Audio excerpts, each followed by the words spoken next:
ఈ బొంగులో first stay అయితే ఒప్పుకున్నారు. ఒప్పుకుని అసలైన వండొచ్చు. ఆయన అడిగితే అసలు నువ్వు నిన్నెవడం అన్నాడు ఇక్కడ అని కొద్దిగా మరి దారుణంగా చెప్పాడు ఆయన. చుట్టూరు చూసారు, ఒక్క లైట్ అనేది లేదు.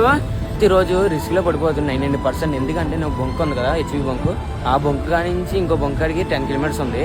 వచ్చి ఒక 5 కిలోమీటర్స్ వచ్చేదాడికి అక్కడ మీకు లైట్ కనపడుతుంది, కార్ వస్తుంది కదా, ఆ కారు కానీ ఇక్కడికి వచ్చేదాడికి కొద్దిగా వెనకాల ఒక స్కూటీ అనేది ఫాలో అవుతుంది. ఇద్దరు ఫాలో అయ్యేది నాకు టెన్షన్ వచ్చేది. పక్క మొన్నే ఫోన్ పోయింది. ఇది కూడా నా సైకిల్ ఇది ఎత్తి నిలిపోతారని భయం వేసి అప్పుడు యూటర్న్ కొట్టి ఇక్కడ అయితే ఐసోలేటర్ గడికి వచ్చి రాగానే అన్నయ్య అయితే ఒప్పుకోలే. కన్విన్స్ చేస్తే ఎప్పుడుకో ఒప్పుకున్నాడు అన్న. ఒప్పుకున్నాడు. మన బిల్డింగ్ పైన పడుకోమన్నాడు. ఇది ఆఫీస్ రూమ్ ఐసోలేటర్ వాటికి. మన బుల్లోని మాత్రం అక్కడ ఎట్టాను చూడండి. మన బుల్లోని పురుకుంటే అయిపోతుందేమో ఈరోజు. మూసేద్దరు నన్ను తమిళనాడులో. చేయలేకుండా చాలా ఇబ్బంది పడుతున్నాం. జస్ట్ మిస్ ఒక 5 మినిట్స్ నేను యూటర్న్ తిప్పబోతే ఈ రోజు నేను అయిపోతాను. నేను కదా నా ఫోను నా సైకిల్ ఎత్తుని వెళ్ళిపోతారు. నైట్ టైం మాత్రం రైడ్ చేస్తే మాత్రం చాలా కేర్ఫుల్గా రైడ్ అనేది చేయండి.